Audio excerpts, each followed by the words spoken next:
So, Beyond Borders, our second Beyond Borders. How have you found it? What have you liked the most so far? It was much bigger than what I expected, and I even knew how big it was going to be. Fantastic, just with the clientele who's coming along. It's been awesome. The networking, you almost feel like you need more time just to spend time with people. We'll probably have that later on, no doubt. But content's been really good, strong start early on, and a great venue up here in Brisbane. I mean, it feels like all of the feedback so far that every panel discussion or every session has been really meaningful. A lot of data, a lot of different topics that you wouldn't normally get from a conference like this. So it's mixing it up because everyone's obviously on the conference network all of the time. I think the feedback from last year was that Beyond Borders felt very different to every other conference, and it seems like we've just gone above and beyond again for the second year.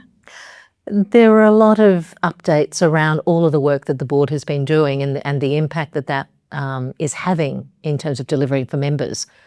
What are, 1, 2, 3 of the highlights for you, Tony, in terms of what the board's been doing? Yeah, I mean, I think there was a great session on consumer research today from Roy Morgan, which I think is, we're going to speak a little bit about that this afternoon as well, about why that's an important part of our 5-year plan.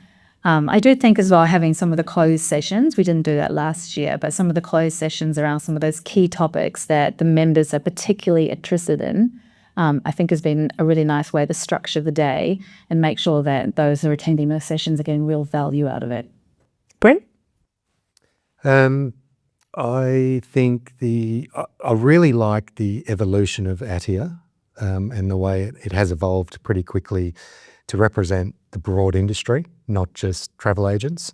And, I see that being on the board because you see the diversity on the board, you see the way the agenda is set, the way issues and priorities come up trying to represent the broader industry.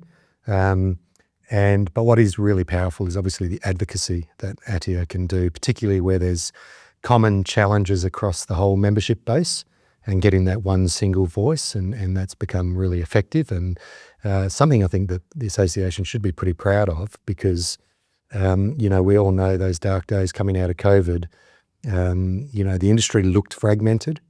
And we're on the right path now, I think, in trying to get one voice and represented fairly and well across the total membership base.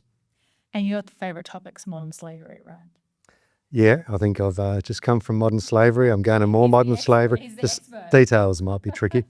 And that in itself is a really strong example of the value of collaboration in terms of the Modern Slavery Initiative delivering for both the organisations that are required to respond and for those organisations that are leading the way from an ESG perspective. Yeah, it is. And also, I mean, the engagement from those who are not even required, who are keen, that they want to come along, they want to learn more, they want to take action voluntarily. And I think that's the power of it. And so I think ATIA should be pretty proud. They didn't shy away from this when we raised it with them. It's complex, it's going to take a bit of resource, but to be fair to ATIA, they didn't shy away, they took it on and they said, well, we need a ethical and sustainable industry, and if we're not going to be part of that change, who is? So yeah, it's a great example. Another really a strong priority has been the work around the accreditation framework, and we've seen, this in the last month, enhancements of the accreditation based off the independent review. Why does the accreditation program matter, and why does the ATIA board spend so much time focused on it? You can start with that one. That's like a post-jet lag question. Well, again, we need a strong, sound, sustainable travel industry. And obviously we deregulated, which was a positive move for our industry. But that was on the proviso that we obviously have to now self-manage that responsibility. So it is critically important. I think the association arguably wouldn't exist without that accreditation.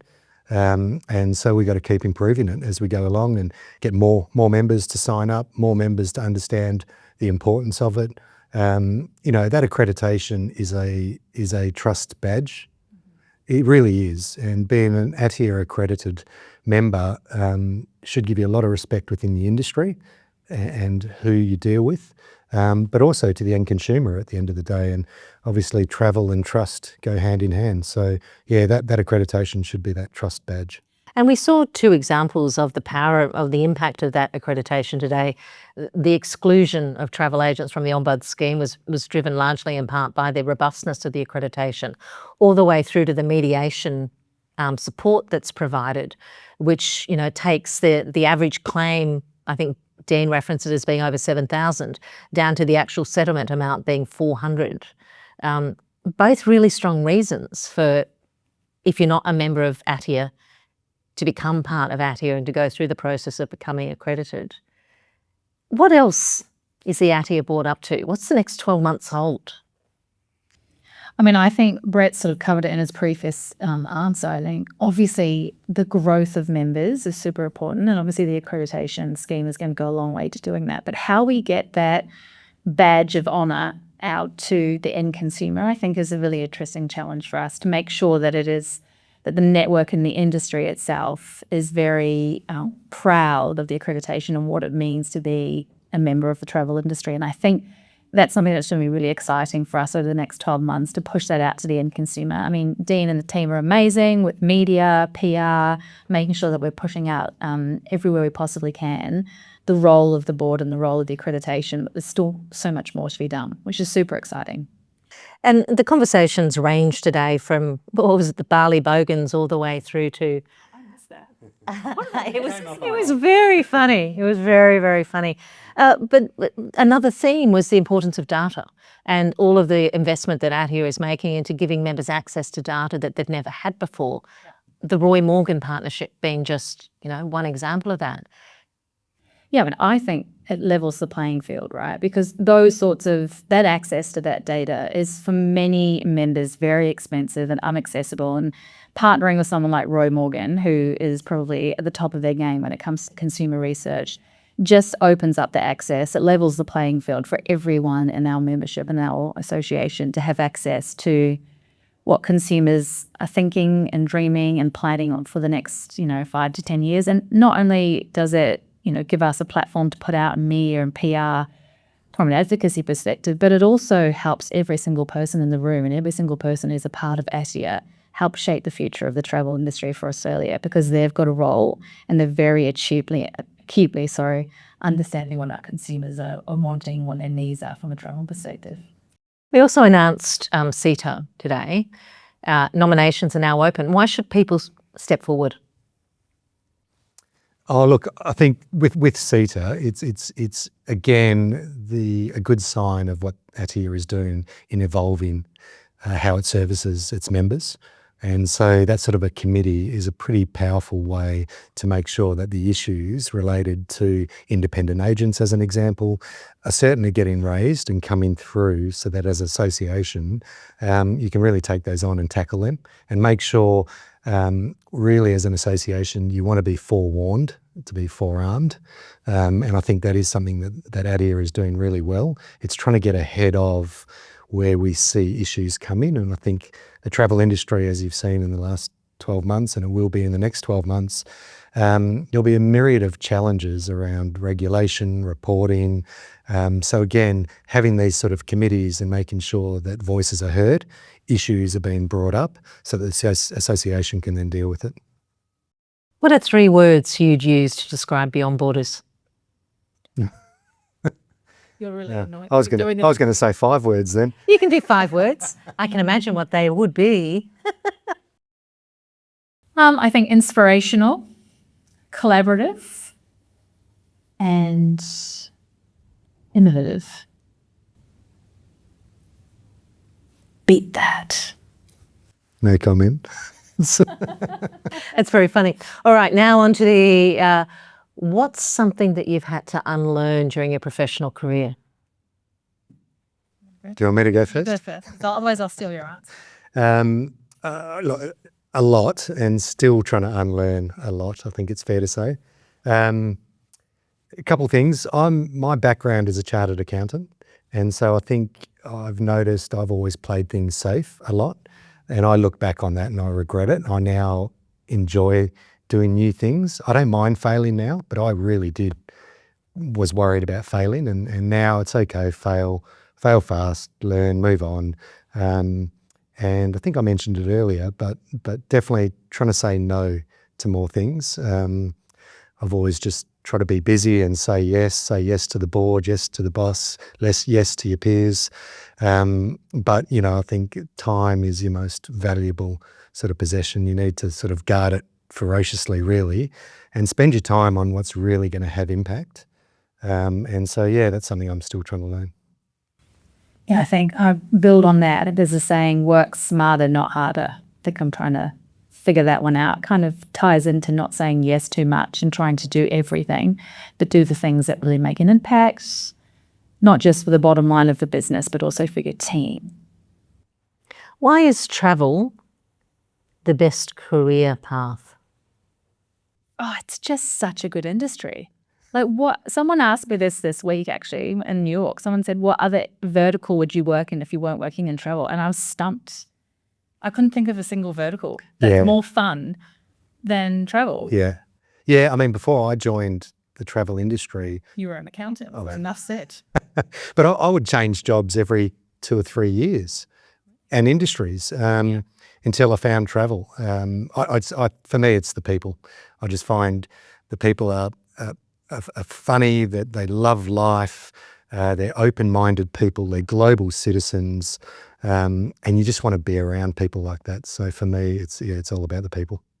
And then there's a reason to get out of bed every morning, right? Because you're selling something, whether you work in air or retail or land or cruise or whatever division, whatever you're ultimately doing, you're changing people's lives and you're bringing people closer around the world. It's not like you're selling toothpaste. So it just makes your job that much more fun. That's what I always say to my team, like, guys, we're not selling toothpaste, we're changing lives. Yeah. It's fun. I've never heard that phrase before. It's not rocket science, but I think we're not selling toothpaste might be. Yeah, because imagine selling toothpaste every day. Like, imagine working for Colgate and just you being passionate about that. Oh, I thought you said We toothpaste. really need to edit. You're saying toothpaste. What do you think I said? Toothpaste. Oh, toothpaste. Well, I'm That's glad we the sorted deadline. that out. Okay, so ATIA, A30 project. We've got a number of runs, we've done a number of ticks at this Beyond Borders. What's the future hold for ATIA? Oh, look, I think the continued evolution around broadening the church, so to speak, and really making sure we're focusing on that single voice around advocacy, increasing member benefits, and ultimately making our travel industry a much more ethical, sustainable, profitable, growing industry. And I'm pretty confident that we're on that journey, and it's going to be pretty exciting the next 12 months.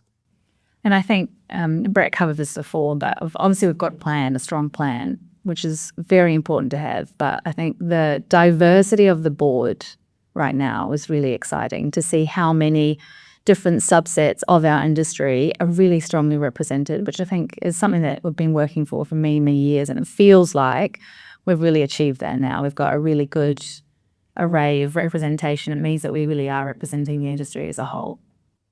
Last but not least, I promise this is the last question. What would you say to someone who hasn't yet been to Beyond Borders and is thinking about maybe coming in 2026? Why should they come? Look, I think you get what you put in life. I think that's a good saying, and it's very true here. Like it's fantastic to get here, and the networking, just lean into it, enjoy it. It's fun. You're going to meet new people. You're going to learn new things. So yeah, you don't want to miss out on that. I would say if you're reading the agenda, it might seem like there's a bunch of topics on there that are not directly relevant to you in your day job, but I think you'll be surprised at the nuggets and insights that you get out of every single session that you didn't realise that you wanted to know and that you wanted to learn more about.